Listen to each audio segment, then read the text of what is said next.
Hello guys, in today's episode we are told to find the value of x given that a power 3x plus 2 is equals to 1 over ax plus 4.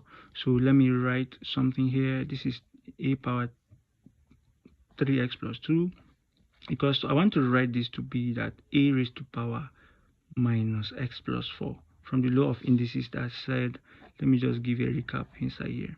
We have 1 over a raised to power x is always equals to a power minus x, right? So it's the same law I applied to this. That's why we have a negative of what we have as the power. So from here we can just, since we have same basis, we can just equate the powers.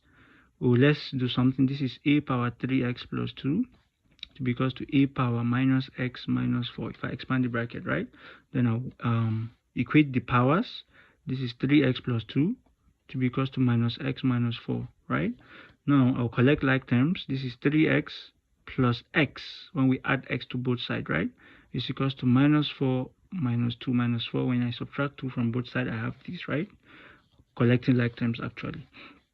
So that this is going to be 3x plus x is 4x to be equals to minus 4 minus 2 is actually minus 6. Divide both sides by 4. So I'll get the value of x, so that 4 cancel x. I'll be left with x to be equals to minus 6 over 4, which I'm sure I still have a number that can enter 6 and 4, which is 2. So 2 here is actually 2, 2 here is 3. So our answer is minus 3 over 2. And this is the only value of x that satisfies what the question said we should find. Thanks for watching, and see you in the next episode.